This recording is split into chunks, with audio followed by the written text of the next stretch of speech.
Saudara, katekismus ini mengingatkan kita bahwa tidak ada jalan lain untuk mengalami keselamatan, pengampunan dosa selain di dalam Yesus. Tapi siapakah Yesus ini, saudara? Dan mengapa harus Yesus? Saudara, Yesus adalah pribadi yang sama dengan Allah. Sejak kekal, saudara, Yesus adalah Allah. Yohanes 1 ayat 1 berkata, pada mulanya adalah firman. Firman itu bersama-sama dengan Allah dan firman itu adalah Allah. Saudara, Yesus tidak lebih kecil. Dia memiliki sifat yang sama, natur yang sama, kemuliaan yang sama, kekudusan yang sama dengan Bapa dan Roh Kudus. Tapi saudara, di dalam sejarah keselamatan, kita sama-sama mengingat bahwa Yesus mengosongkan dirinya dan kemudian kita tahu dia datang ke dalam dunia ini dalam sebuah peristiwa inkarnasi. Ketika Yesus yang adalah Allah yang sempurna itu menjadi manusia. Dia bukan sekedar menjadi manusia yang sama bisa merasakan keterbatasan tubuh ketika haus, ketika lapar, ketika lelah. Merasakan sakitnya tubuh ini dilukai. Yesus alami itu.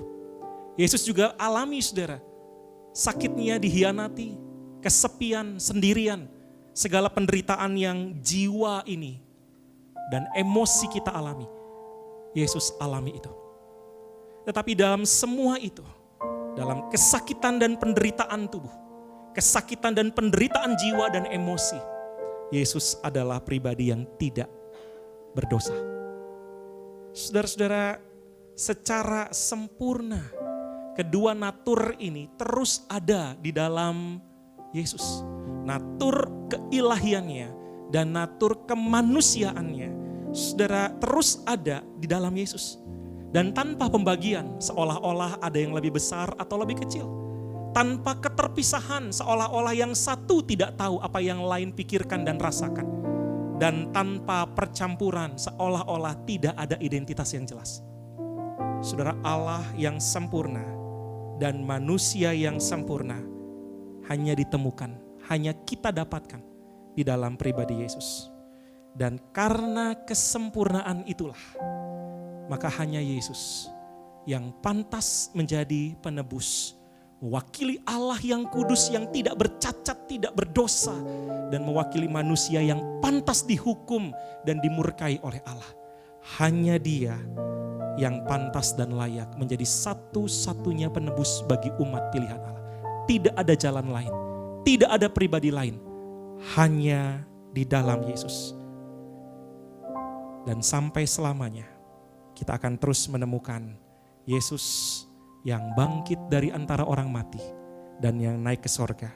Dia tetap adalah Allah yang sempurna dan manusia yang sempurna.